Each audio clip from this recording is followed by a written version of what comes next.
Good morning everybody. आप सभी का हार्दिक स्वागत है आपके न्यू लाइट क्लासेज में। मैं केपी यादव आज फिर 10 बेहतरीन क्वेश्चन मैथ के जो घातांक करणी से पूछे जाते हैं, बार बार हर एग्जाम में रिपीटेड क्वेश्चंस हैं, ठीक है। और उनको विद इन सेकेंड में करने की ट्रिक या लॉजिक बताऊंगा मैं तुम्हें, ठीक है। और बेसिक अगर आप कहेंगे तो मैं बेसिक भी आपको बताऊंगा उसका। तो देर ना करते हुए चलते हैं पहले क्वेश्चन की तरफ। पहला क्वेश्चन आपकी स्क्रीन पर है। पहला क्वेश्चन क्या है? √6 plus √6 plus √6 plus dot dot infinity. ये दो तरह से प्रश्न होता है। एक तो आपका इन्फिनिटी यानी कि निश्चित अनिश्चित पद, और एक निश्चित पद होता है, ठीक है। तो हम दोनों तरह के प्रश्नों को डिस्कस करेंगे। और एक आपका ये प्लस होता है, माइनस होता है, वो भी डिस्कस करेंगे। और एक आपका प्लस माइनस की जगह पर गुणा और भाग भी होता है, तो वो भी, यानी सारे तरह के प्रश्न जो है एक एक दो दो करके मैं इसमें डिस्कस करने वाला हूँ। और इस तरह के प्रश्न जो है हर परीक्षा में पूछे जाते हैं, और आज के बाद ये प्रश्नों को हल करने की आपकी समस्या जो है वो खत्म हो जाएगी, ठीक है। तो पहला प्रश्न क्या है? √6 plus √6 plus √6 dot dot infinity.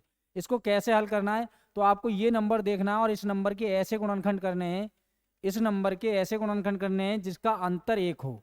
तो 2 गुणा 3, यानी कि 6 के क्या करने हैं? ऐसे फैक्टर जिनका अंतर क्या हो, जिनका डिफरेंस क्या हो, 1 हो, जिनका डिफरेंस क्या हो, 1 हो, ठीक है। तो इनके गुणनखंड क्या हो जाएंगे? 2 और 3। अगर ये प्लस है तो बड़ी वैल्यू आंसर, और माइनस है तो छोटी वैल्यू आंसर। यानी कि इस सवाल का आंसर क्या हो जाएगा? प्लस, यानी प्लस है तो आंसर क्या हो जाएगा? 3 हो जाएगा। अगर यहाँ माइनस होता तो आंसर क्या हो जाता? तो आंसर 2 हो जाता, ठीक है। चलिए मैं अगर इसके बेसिक की बात करूं तो मैं बेसिक बता दे रहा हूं आपको। देखो ये है आपका, ये सवाल था √6 plus √6 plus √6 plus dot dot infinity, और इसको हमने मान लिया क्या? x। क्या मान लिया? x। अब हम दोनों ओर वर्क करेंगे भाई, तो दोनों ओर वर्क करेंगे, दोनों ओर वर्क करने पर, ठीक है, दोनों ओर वर्क करेंगे तो एक रूट हट जाएगा, रूट यहाँ से हट जाएगा तो क्या हो जाएगा? 6। आगे के रूट बचेंगे, √6 प्लस √6 प्लस डॉट डॉट क्या? इन्फिनिटी, बराबर इधर क्या हो जाएगा? x²। ये यहाँ से यहाँ तक क्या था? अनंत था, और इसको क्या माना था आपने? x। ये भी क्या है? अनंत है, और इसको भी क्या कर सकते हैं आप? x। तो ये 6 प्लस x बराबर x²। ये सारे एक तरफ कर लेंगे तो 0 x², ये इधर प्लस से माइनस में और माइनस, यानी कि आपका ये द्विघात समीकरण बन गया। कौन सा? x² minus x minus 6। यानी 6 के ऐसे गुणनखंड घटकर आए क्या? 1, क्योंकि यहाँ क्या है? माइनस। अगर ये प्लस होता तो जुड़कर, और माइनस है तो घटकर। तो x² minus 3x plus 2x minus 6, एक जोड़ा ये और एक जोड़ा ये, यहाँ से x कॉमन लेंगे तो x माइनस 3 प्लस 2 कॉमन ले लेंगे तो x माइनस 3, ये दोनों में सेम हो जाएगा। तो आप क्या करेंगे? x माइनस 3 कॉमन ले लेंगे तो क्या बचेगा? x प्लस 2, और ये सबके बराबर क्या था? 0। इन सबके बराबर क्या था? 0। इन सब के बराबर था भाई 0। तो एक बार इसको 0 के बराबर रखेंगे, एक बार इसको 0 के, तो x बराबर क्या आएगा आपका? +3 आ जाएगा एक, और एक आएगा x बराबर -2, यानी इससे तो -2 आएगा और इससे +3 आएगा। आशा करता हूं ये समझ में आ गया होगा, लेकिन आपको ऐसे नहीं करना। सिंपल तरीका ये है कि ये अंदर वाला जो नंबर है इसके ऐसे गुणनखंड करने हैं जिनका डिफरेंस 1 हो। चलिए आशा करता हूं समझ में आ गया होगा। आगे बढ़ते हैं, नेक्स्ट करते हैं दूसरा सवाल। दूसरा सवाल क्या है आपका? देखिए ये है 30 plus 30 root plus 30 dot dot कहाँ? इन्फिनिटी। तो इस 30 के ऐसे गुणनखंड जिनका अंतर क्या हो? 1। तो क्या मिलेगा आपका? 5 गुणा 6, यानी इसमें भी प्लस है तो बड़ी वैल्यू आंसर, यानी आंसर क्या हो जाएगा? 6, ठीक है। आशा करता हूं क्लियर हो रहा होगा, ठीक है। चलिए अगले क्वेश्चन पर बढ़ते हैं, नेक्स्ट क्वेश्चन लेते हैं। ये माइनस वाला आ गया, अभी प्लस वाले करे थे, अब माइनस वाला आ गया। क्या है? 110 माइनस 110 माइनस 110, यानी रूट में 110 माइनस रूट 110 माइनस रूट 110। अब क्या करना है? करना तो वही है, यानी 110 के ऐसे गुणनखंड घट के आए क्या? 1। तो फिर इसके गुणनखंड क्या होंगे? 10 गुणा 11। 10 और 11 की गुणा करोगे 110 आएगा, और अंतर कितना आएगा? 1 आएगा, ठीक है। तो इसमें कौन सा आंसर होगा? 11 या 10? तो भैया मैंने अभी बताया था कि यहाँ माइनस में छोटी वैल्यू आंसर होती है, यानी कि आंसर क्या हो जाएगा? 10 हो जाएगा आंसर, ठीक है। चलिए आशा करते हैं समझ में आ गया होगा। अगले क्वेश्चन पर बढ़ते हैं। नेक्स्ट क्वेश्चन आपका ये है, इसका आंसर दीजिए। ये क्या है आपका 56, यानी √56 माइनस √56 माइनस √56, यानी कि फिर भी आपको ऐसे ही गुणनखंड जिनका अंतर 1 हो, तो 7 गुणा 8, यानी कि इसका आंसर क्या हो जाएगा, 7 आंसर हो जाएगा। डी ऑप्शन इसका आंसर आ जाएगा। ठीक है, क्लियर हो रहा होगा। छोटे छोटे प्रश्न है और हर एग्जाम में पूछे जाते हैं, एक क्वेश्चन हर एग्जाम में पूछा जाता है यहाँ से, तो आप इन क्वेश्चनों को आसानी से कर सकते हैं। आज के बाद इनमें कोई प्रॉब्लम नहीं आएगी। अब समस्या आती है, ये मन में ये सवाल चल रहा होगा कि ऐसे सवाल भी होंगे जिनके गुणनखंड ना हो 1 के अंतर पर, जैसे संख्या है आपकी 10, √10 प्लस √10 प्लस √10। ठीक है, यहाँ भी प्लस माइनस कुछ भी हो सकता है। तो यहाँ आप कैसे करेंगे, तो यहाँ आपको जो देखना है, दिख रहा है आपका क्या 10 दिख रहा है, ये संख्या ऐसी है जिसके गुणनखंड 1 के अंतर पर नहीं हो रहे हैं। तो आपको क्या करना है भाई, इस 10 से एक छोटी संख्या लो और एक बड़ी लो जिसके गुणनखंड 1 के अंतर पर हो जाएं। तो बड़ी है इससे एक 12 और एक छोटी है आपकी 6। ठीक है, यानी कि 6 और 10 के बीच में कोई भी नंबर ऐसा नहीं है, 7, 8 या 9, इनका कोई भी ऐसा नंबर नहीं है जिनके गुणनखंड 1 के अंतर पर हो जाएं।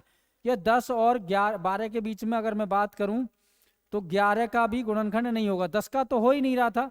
तो इन सब के संख्या, ये जो संख्याएं हैं इनके गुणनखंड 1 के अंतर पर नहीं होते। तो फिर मैंने क्या बोला कि एक छोटा नंबर, अब आप कहोगे इससे छोटा नंबर 2 भी ले सकते हैं जिसके गुणनखंड 1 के अंतर पर हो सकते हैं, वो बहुत ज्यादा बड़ा हो जाएगा, सॉरी छोटा हो जाएगा। या इसके बाद अगर मैं 20 कहूं तो ये बहुत बड़ा हो जाएगा। ना ये लेना है ना ये लेना है, यानी इससे पहले वाला छोटा और इससे बाद वाला बड़ा, जिनके गुणनखंड 1 के अंतर पर हो सकते हैं। और गुणनखंड करेंगे आप तो इसके गुणनखंड क्या आएंगे, 2 गुणा 3, और इसके गुणनखंड क्या आएंगे, 3 गुणा 4।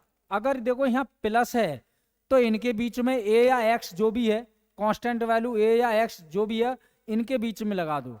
क्या, जब यहाँ प्लस हो, यानी कि इसका मान जो आएगा वो क्या आएगा, 3 से बड़ा होगा ए का मान और 4 से छोटा होगा। अगर ये माइनस होता तो इन दोनों के बीच में ए लगा देता। तो इसका आंसर क्या हो जाएगा, इसका आंसर हो जाएगा आपका ये। ठीक है, आपका इसका आंसर हो जाएगा ये, 3 से बड़ी होगी वैल्यू ए का और 4 से छोटी होगी। आशा करता हूं क्लियर हो गया होगा।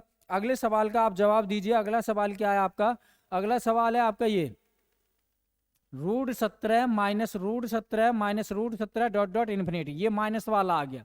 ठीक है, मैंने अभी बताया था कि आप क्या करेंगे, 17 से एक बड़ा नंबर और एक छोटा, 17 से बड़ा आपका 20 है और 17 से छोटा आपका 12 है। ठीक है, और इन दोनों के बीच में कोई नंबर ऐसा नहीं है जिसके गुणनखंड 1 के अंतर पर हो सकें। तो मैंने अभी बोला था कि अगर माइनस तो छोटी वैल्यू के गुणनखंड करो तो क्या आएगा, 3 और 4, और बड़ी 4 और 5। तो आप यहाँ लगाएंगे ए या यहाँ, तो भैया आप इस बार यहाँ लगाएंगे क्योंकि माइनस है। तो इसका भी आंसर क्या आएगा, इसका भी आंसर ये आ जाएगा, यानी कि ए का मान जो डिपेंड करेगा वो 4 से छोटा होगा और 3 से बड़ा होगा। ठीक है, अगर आप इसका पूरा हल करना चाहते तो जैसे मैंने वो द्विघात समीकरण बनाई थी पहले सवाल की, वैसे ही इसकी भी बन जाएगी। लेकिन इसके जो द्विघात समीकरण बनेगी फिर इसमें श्रीधराचार्य का ये वाला फॉर्मूला लगेगा, x बराबर -b plus minus √b² minus 4ac upon 2a। द्विघात समीकरण बनाकर इससे हल करोगे तब मान निकलेगा, तो वो वैल्यू जो होगी वो 3 से बड़ी होगी और 4 से छोटी होगी। ठीक है, तो ऐसे ही ऑप्शंस होते हैं, तो आप ऐसे ही आंसर कर सकते हैं। या एक दूसरा और भी वो है, तो वो आपको जरूरत नहीं है। ठीक है, चलिए आशा करता हूं क्लियर हो गया होगा। नेक्स्ट क्वेश्चन पर बढ़ता हूं। ये गुणा में आ गया। ठीक है, गुणा में भी आपके 2 तरह के पद होते हैं, निश्चित और अनिश्चित। यहाँ क्या है, √10 गुणा √10 गुणा √10 गुणा √10 डॉट डॉट क्या, इन्फिनिटी। अगर ये भाई इन्फिनिटी है और गुणा में है तो इसका कुछ नहीं करना, जो संख्या है वही आंसर है, जो संख्या है वही आंसर है। यानी कि इसको भी अगर बेसिक तरीके से हल करें तो कैसे करेंगे आप, 10 √10 डॉट डॉट क्या, इन्फिनिटी, और इसको क्या मान लिया आपने x। दोनों ओर वर्ग करोगे बच्चे, तो दोनों ओर वर्ग करोगे क्या हो जाएगा बताओ, ये हो जाएगा 10 √10 डॉट डॉट क्या, इन्फिनिटी बराबर क्या, x²। ये यहां से यहां तक अनंत था, इसको x माना, अब भी तो अनंत ही है ये, यानी कि 10 गुणा ये क्या हो जाएगा x, इसकी वैल्यू क्या हो जाएगी x। देखो अनंत का मतलब क्या होता है कि समुद्र है और समुद्र में से एक लोटा पानी ले लोगे तो ऐसा नहीं होगा कि समुद्र खाली हो जाएगा, या फिर एक लोटा डाल दो तो उसमें उफान आ जाएगा। वैसे ही अनंत का मतलब क्या होता है, इन्फिनिटी होता है। यानी अनंत का मतलब, इन्फिनिटी का मतलब अनंत होता है, समुद्र की तरह बहुत बड़ा। यानी अगर एक 10 निकाल भी दिया तो बहुत कुछ असर नहीं पड़ने वाला, या एक 10 मिला भी दिया तो भी कोई असर नहीं पड़ने वाला। ये क्या आएगा, एक्स स्क्वायर, और एक पावर इससे खत्म हो जाएगी तो एक्स बराबर क्या आएगा, 10। और इस पूरे के बराबर माना भी क्या था, एक्स। तो इसका आंसर क्या आ जाएगा आपका, 10 आ जाएगा। चलिए आशा करता हूं क्लियर हो गया होगा। नेक्स्ट क्वेश्चन, इसका आंसर आप फटाफट बताइए क्या है। नेक्स्ट सवाल है आपका √21 गुणा √21 गुणा √21 गुणा √21। तो इसका आंसर क्या हो जाएगा भाई, इसका क्लियर आंसर 21 हो जाएगा। आप जानते हैं, अच्छे से जानते हैं, क्योंकि अनिश्चित पद है और क्या है, गुणा में है। अब इसी का दूसरा निश्चित पद है और गुणा में है, निश्चित पद है और गुणा में है। इसको कैसे करते हैं, तो इसको करना है आपको, देखो ये नंबर तो लिखना ही है, जो इसका संख्या है 5 वो तो लिख ही रही। अब ये कितनी बार है वो ध्यान दो, 1 2 3 4, 4 बार है, तो 2 की गुणा 4 बार कर लो। 2 की गुणा क्या करोगे, 4 बार।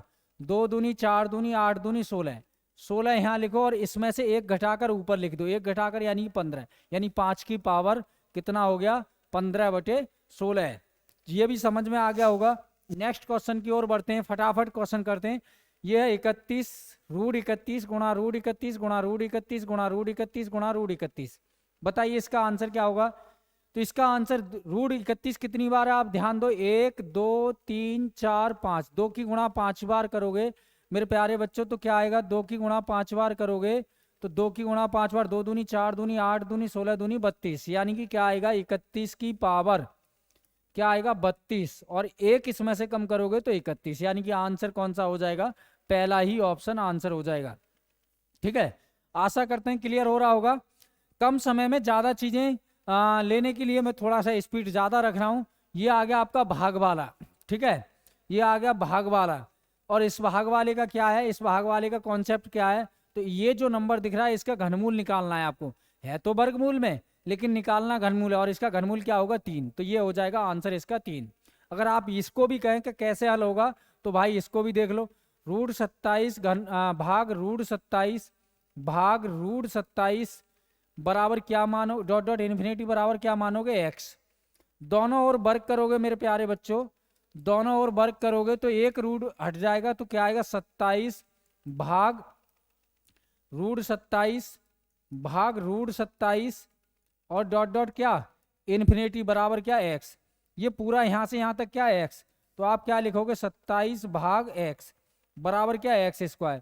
तो ये 27 बराबर बटे में x कहाँ जाएगा, उधर घात में, x की घात क्या हो जाएगा, 3, एक ये और 2 ये, यानी कि ये जो है आपका देखो ऐसे है, 27/x बराबर x²। ऐसे बन मानकर क्रॉस गुणा करोगे तो ये x इधर जाएगा तो 3 हो जाएगा, यानी x बराबर जो आएगा वो क्या आएगा, घनमूल 27, यानी कि इसका घात घनमूल 3 हो जाएगा। तो 27 का घनमूल क्या होता है, 3। चलिए आज का लास्ट प्रश्न इसका देखते हैं क्या है, √125 भाग √125 भाग √125 डॉट डॉट इन्फिनिटी। जानते हैं आप इसका क्या करेंगे, इसका आंसर आप कमेंट बॉक्स में बताइए क्या है, ठीक है। चलिए अगर क्लास अच्छी लगी हो तो प्लीज लाइक करें, शेयर करें, और हमारी क्लास जो है शाम को 7 बजे लाइव चल रही है, आप उसमें भी पार्टिसिपेट कर सकते हैं और अपनी तैयारी को बेहतरीन कर सकते हैं, ठीक है। चलिए बाय बाय, टेक केयर।